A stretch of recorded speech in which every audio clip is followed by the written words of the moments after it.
Baik, terima kasih Pak Fendi atas waktunya. Selamat pagi Bapak-Bapak dan Ibu-Ibu peserta webinar Finansa dan Buci di pagi hari ini. Baik, pada hari ini saya akan memberikan presentasi yang berkaitan dengan quality control bahan baku pakan sebagai kunci sukses membuat pakan berkualitas. Sebelum saya memulai presentasi ini, saya ingin memohon pada peserta semuanya untuk mematikan fungsi mikrofonnya terlebih dahulu. Baik, bagaimana sih kita ingin membuat pakan yang baik? Dan tentunya pakan yang baik itu tidak hanya sekedar pakan itu baik, tapi juga pakan yang memiliki kualitas yang stabil. Kita semua tahu bahwa dalam pembuatan pakan, semua pasti akan terfokus pada formulasi.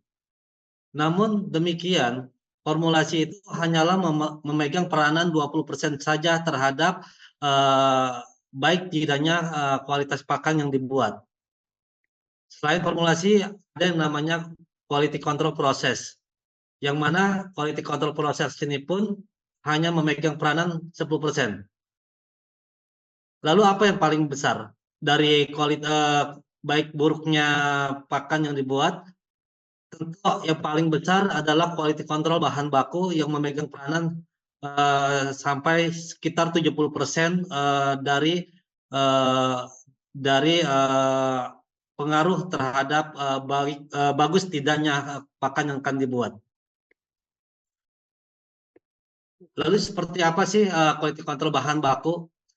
Tentunya dalam quality control bahan baku, yang pertama harus diperhatikan adalah sampling teknik, di mana sampling teknik ini dapat kita bagi menjadi pertama adalah sampling 30%, yaitu kita mengambil sampel dari bahan baku yang hanya terlihat saja. Artinya ketika bahan baku itu masuk dalam di atas truk atau di atas kontainer, kita hanya mengambil bagian yang terlihat saja. Dari bagian terlihat ini kita akan cek secara fisik, yang mana jika dicek secara fisik hasilnya bagus, maka bahan baku tersebut baru akan dilakukan dengan sampling 100%, yaitu sampling benar-benar per bag menyeluruh. Artinya jika ada satu bag saja yang tidak bagus, itu harus kita reject. Kita hanya mengambil bahan baku yang bagus-bagus saja.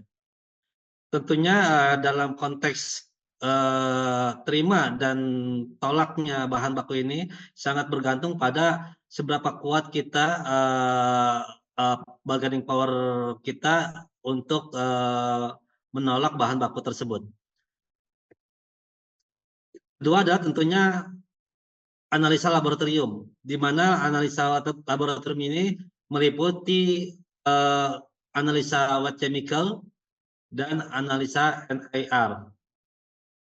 Dan terakhir tentunya terkait dengan quality control bahan baku adalah warehousing atau penggudangan, di mana bagaimana cara kita menempatkan bahan baku tersebut dan bagaimana kita memastikan bahan baku tersebut digudangkan berdasarkan kualitas masing-masing, itu akan sangat menentukan terhadap pakan yang akan kita buat nanti. Dari semua ini, dari semua tiga komponen ini, yang sangat berperan adalah manajemen organisasi. Dari sisi mana manajemen organisasi? Tentunya pertama dari sisi QC fisik. QC fisik atau biasa kita sebut dengan QC sampling dan QC pengecekan fisik, itu seharusnya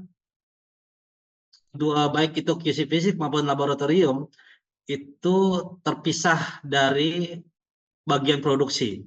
Kenapa saya bilang quality control harus terpisah secara organisasi dari bagian produksi?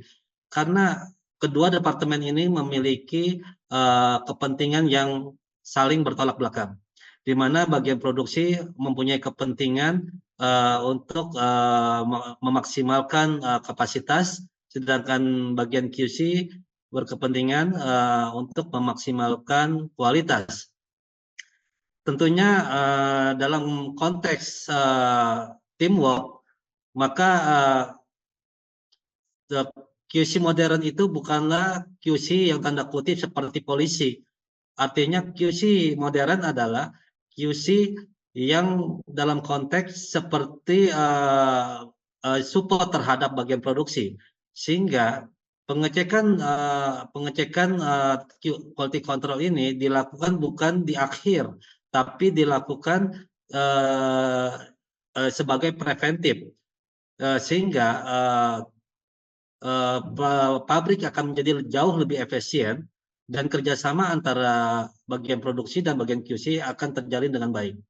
Yang terakhir adalah bagian gudang, yang tentunya juga harus terpisah dari ketiga departemen ini.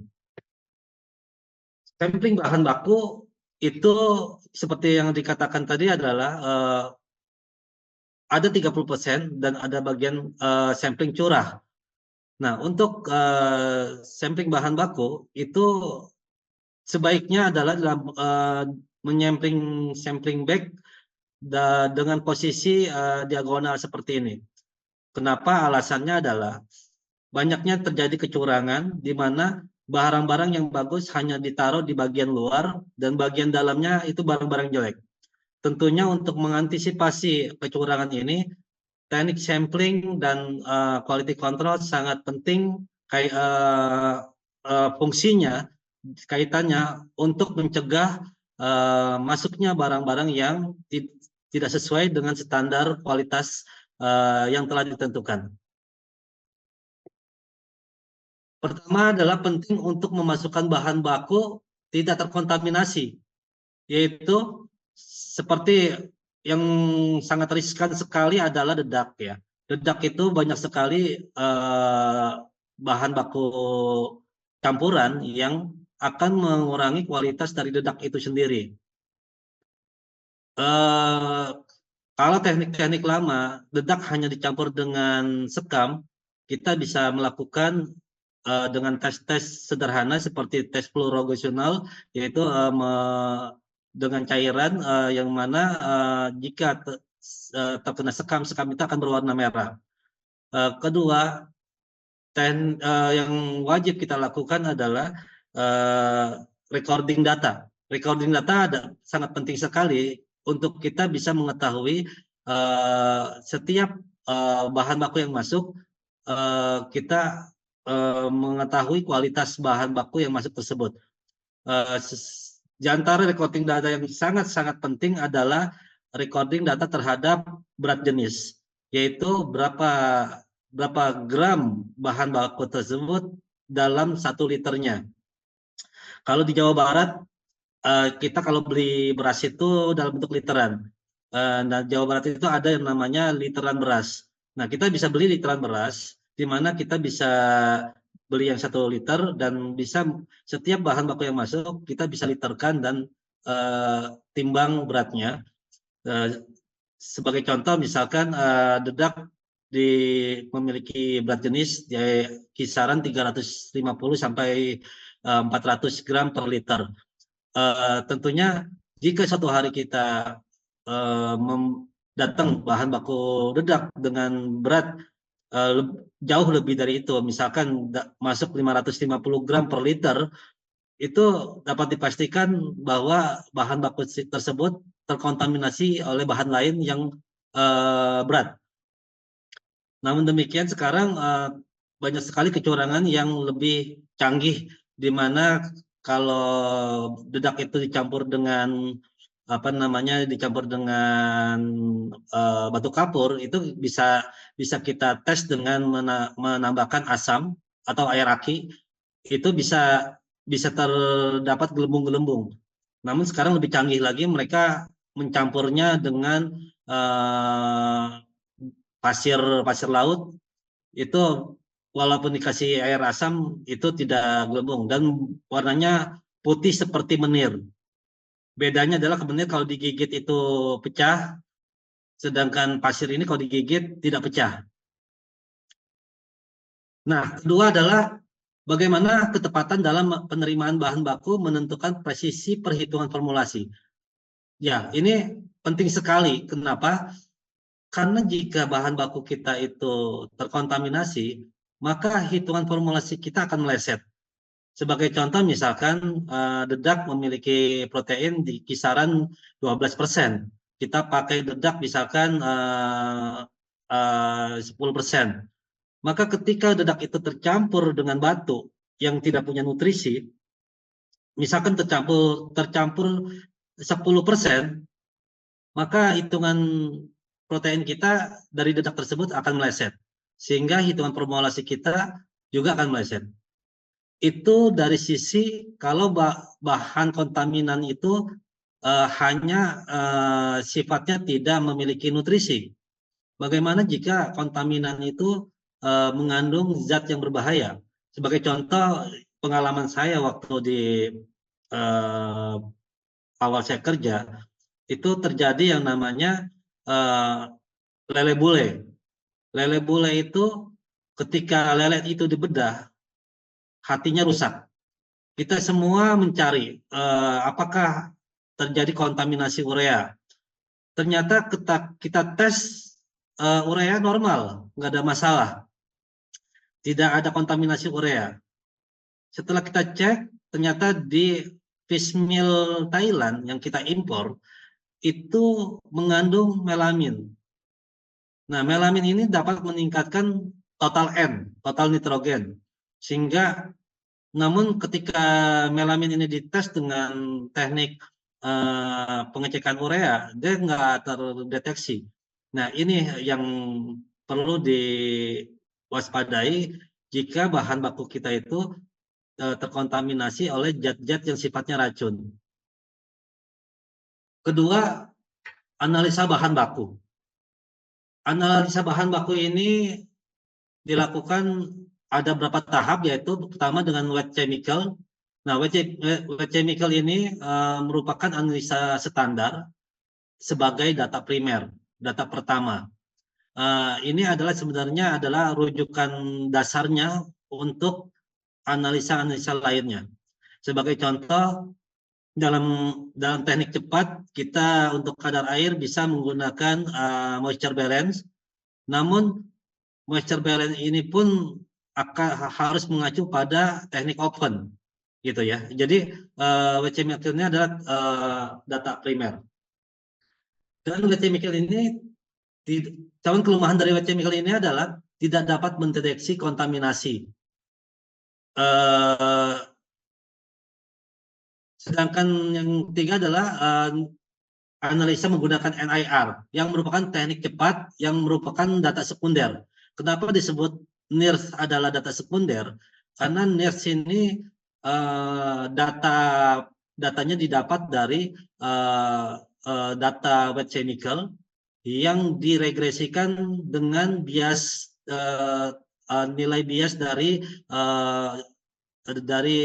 spektra cahaya yang ditembakkan ke bahan baku. Nah, nilai regresi inilah yang akan digunakan untuk menentukan nilai dari nutrisi bahan baku tersebut. NIRS ini dapat juga digunakan untuk mendeteksi kontaminasi. Sebagai contoh, misalkan ketika NIRS ini ada beberapa tipe NIRS dan di mana ada NIRS yang bisa ketika ditembakkan di scan ya, bahan baku kita scan itu menghasilkan data, tapi dia juga memberitahukan bahwa outlier ya, nilai itu outlier atau itu mengindikasikan bahwa bahan baku yang kita scan itu tidak biasanya seperti bahan baku yang biasa kita scan. Artinya ada kemungkinan bahan baku tersebut terkontaminasi. Yang ketiga adalah penyimpanan bahan baku. Untuk penyimpanan bahan baku ini penting kita tahu kapan bahan baku itu dilakukan dengan cara dipalet atau di staffel, ya. Apa itu yang cara di staffel? Ya ini gambar cara staffel, sedangkan sebelah kanan ada gambar dengan cara dipalet. Untuk bahan baku yang di staffel perlu diperhatikan bahan baku seperti apa yang perlu di staffel, yang bisa di staffel ya. Saran saya untuk bahan baku yang memiliki kadar lemak tinggi itu tidak boleh di stafel karena dia di bagian tengah akan terjadi panas dan ini akan dapat menyebabkan kebakaran. Walaupun juga tetap kita harus hati-hati terhadap bahan baku yang kadar lemaknya tinggi, walaupun dia di palet, gudang itu harus memiliki aerasi ya, apa namanya, aliran udara yang cukup supaya apa, tidak terjadi kebakaran. Apa itu bahan baku yang sering terjadi? Biasanya seperti MBM, full fat, poultry meat meal, itu harus hati-hati karena bahan baku tersebut bisa menyebabkan gudang kita terbakar. Yang ketiga, perlunya penerapan sistem FIFO ya, fast in fast out. Agar apa? Bahan baku itu fresh. Nah, untuk sistem FIFO atau fast expire fast out ini hanya kasus saja jika memang terjadi bahan baku tersebut sudah mendekati expire, kita harus pakai.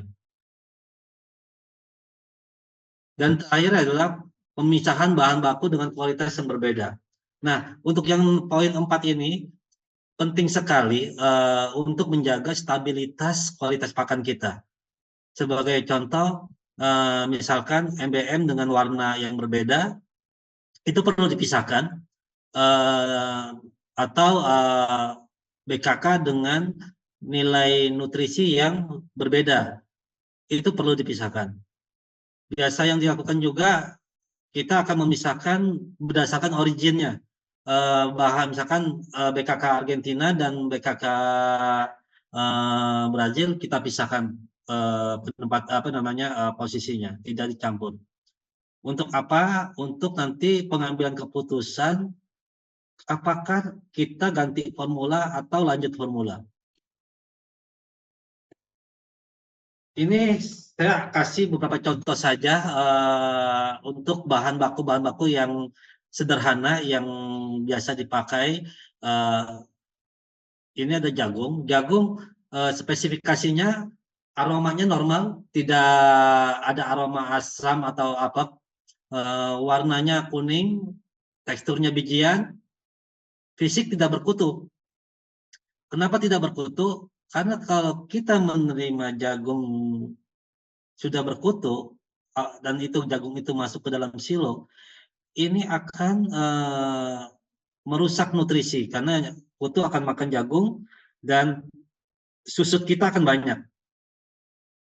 Terus standar penerimaannya ya biji mati, biji muda, biji gosong itu biji mati maksimal 5% dan biji gosong 5-15% itu KWC ya, sedangkan KWA ya maksimal 5%.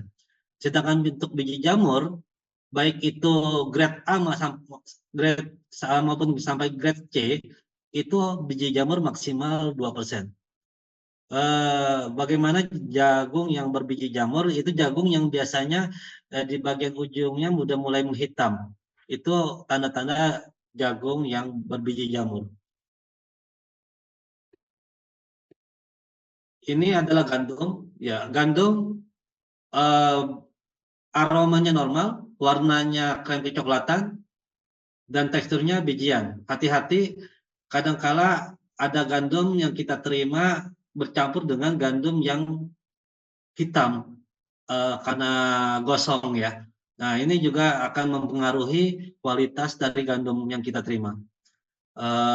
Tentunya kalau di feed mill sudah ada aturan kita tidak boleh beli biji gandum kecuali dia karena biji gandum hanya bisa digunakan untuk food, tidak boleh untuk feed.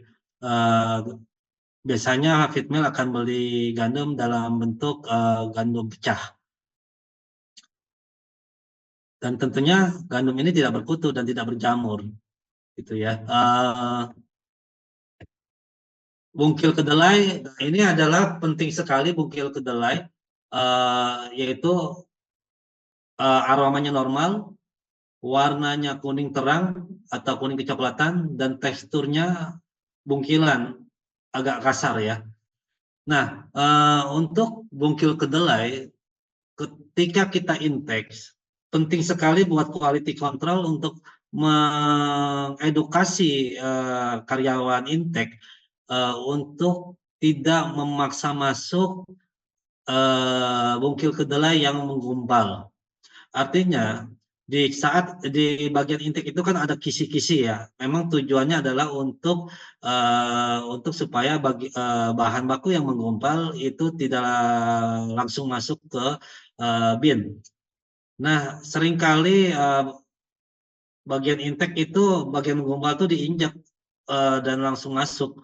Jadi perlu diedukasi bahwa bagian menggumpal itu dipisahkan dulu untuk kemudian diperiksa apakah bahan baku ini gumpal karena padat atau gumpal karena jamur. Kalau gumpal karena jamur itu tidak boleh masuk intake.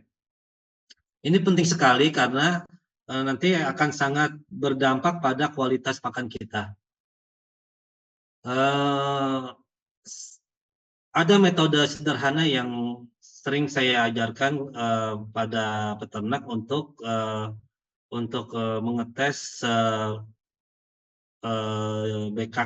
BKK ini ya atau kontaminasi apa enggak, yaitu beli saja aqua 1,5 liter lalu dicampur dengan air garam sampai jenuh, lalu masukkan BKK tersebut.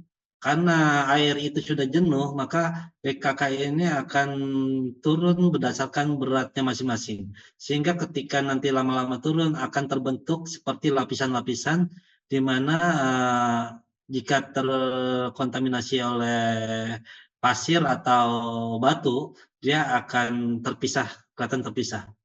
Bahkan untuk jika ada bahan-bahan lain yang ringan, dia akan mengambang di atas. Jadi ini teknik sederhana yang sering saya ajarkan pada peternak. Oke, lanjutnya adalah MBM. MBM ini hati-hati sekali karena BKK dan MBM adalah bahan baku yang cukup mahal harganya. Ketika harga BKK dan MBM ini tinggi, biasanya sangat rentan terhadap kecurangan. Beberapa tahun lalu, kalau nggak salah tahun 2019, banyak sekali peternak yang mendapatkan MBM yang mengandung urea. Jadi buat feed mill penting sekali untuk mengecek kandungan urea dari MBM dan BKK. Buat peternak yang membeli MBM atau BKK saya sarankan lebih baik membeli urea kit yang mungkin harganya sekitar 300-400 ribu, tapi sangat make sense dibanding kita kerugian sekian ratus juta membeli MBM yang mengandung urea. Kerugiannya tidak hanya dari sisi MBM-nya saja, tapi nanti akan kerugian dari sisi produksi ternaknya maupun dari ternaknya itu sendiri. Dan untuk MBM ada tambahan untuk pengujian, yaitu kita harus mengukur berapa bulu ya, itu harus diukur dipisahkan juga pakai saringan nanti kita akan tersisa bulu-bulunya itu harus kita berapa persen bulu yang ada di MBM ini, gitu ya. Ini bulu ini atau hair maksimal 3%. Terus dedak, untuk dedak ini adalah menurut saya bahan yang paling rentan karena dedak ini banyak sekali kecurangannya. Kedua, dedak ini mudah sekali untuk mengalami kerusakan nutrisi. Sebagai contoh adalah dedak yang rusak tingkat pertama, dia akan berbau asam. Ya, kenapa? Karena minyak di dedak sudah rusak sehingga asam lemaknya sudah mulai lepas. Dan dedak yang yang sudah rusak pada tingkat kedua, yaitu dedak berbaunya apek, ya. Apek kenapa? Karena sudah terbentuk keton, gitu ya. Jadi ini perlu diperhatikan ketika dedak itu baunya sudah asam atau apek, berarti dedak itu sudah rusak. Berikutnya ada bungkil sawit. Yang perlu diperhatikan untuk bungkil sawit adalah cangkangnya, ya. Cangkangnya itu tidak boleh, kernelnya itu tidak boleh maksimal dari 10%. Karena kernel ini keras dan bisa merusak pencernaan ternak kita. Terus terakhir mungkin bungkil kopra yang tentunya baunya tidak apek dan warnanya pun tidak terlalu hitam. Analisa nutrisi bahan pakan itu secara garis besar dari bahan pakan kita menguji wet chemical dan menguji NIRS, ya. Dan di mana dari wet chemical itu akan masuk menjadi database-nya NIRS, dan jika terjadi kontaminasi bisa juga dilakukan secara mikroskopi. Kita bisa melihat di mikroskopi ini bahan tersebut terkontaminasi apa. Nah, alat laboratorium baik wet chemical maupun NIR atau mikroskopi untuk memastikan kualitas bahan pakan. Dan dari kedua ini, yaitu wet chemical dan NIRS, kita perlu menguji statistik. Untuk apa? Untuk biar kualitas pakan kita stabil. Kita harus tes hasil-hasil analisa itu. Misalkan contoh BKK PO1 dan PO2.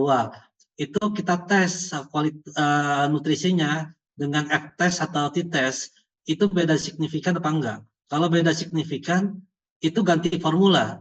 Tapi kalau tidak beda signifikan, kita bisa lanjut formula. Ini biar kualitas pakan kita bisa stabil. Ya, terus setelah uji statistik, baru kita di gudang kita memisahkannya berdasarkan kualitas tadi. Demikian keuntungan kalau kita analisa bahan pakannya dengan presisi adalah meminimalisir kerugian perusahaan karena membeli bahan pakan yang tidak sesuai dengan kualitasnya. Kedua adalah formulasi dapat lebih presisi dan sesuai dengan hitungan, dan performa pakan dapat maksimal. Sedangkan kerugian pakan kita bisa loss karena kita bisa membeli bahan pakan yang tidak sesuai kualitasnya. Dan formulasi kita jadi tidak presisi sehingga performa pakan jadi tidak stabil. Dan kerugian paling besar adalah jika bahan pakan terkontaminasi oleh bahan berbahaya dapat menyebabkan kematian ternak. Kesimpulannya adalah kualitas pakan yang baik sangat ditentukan oleh quality control bahan baku. Kebocoran kualitas pakan banyak terjadi di sampling bahan baku dan QC bahan baku, dan ini perlu diperhatikan oleh feed mill. Kunci dari quality control bahan baku ada pada manajemen organisasi QC dan analisa laboratorium yang presisi penting untuk formulasi yang tepat. Dan NIRS digunakan untuk proses analisa cepat, namun sangat ditentukan oleh kualitas analisa wet chemical itu sendiri. Jika wet chemicalnya errornya tinggi, maka NIRS yang akan dihasilkan pun error. Gitu. Tentunya wet chemical ini ditentukan pada human error dan equipment error. Dan untuk bagaimana meminimalisir human error dan equipment error ada teknik-tekniknya. di antaranya dengan ring test dan kalibrasi eksternal. Terakhir izinkan saya ingin menyampaikan bahwa sesungguhnya yang buta itu bukanlah mata, tapi yang buta itulah hati yang ada di dalam dada. Artinya semua kecurangan, kebocoran kualitas makan karena manusianya telah buta hatinya. Dan terakhir, jika di antara Bapak dan Ibu butuh konsultasi formulasi, quality control maupun manajemen pabrik pakan, kami dari Venansa siap membantu dan mensupport Bapak Ibu semua untuk memberikan konsultasi formulasi, QC maupun manajemen pabrik. Demikian dari saya, terima kasih.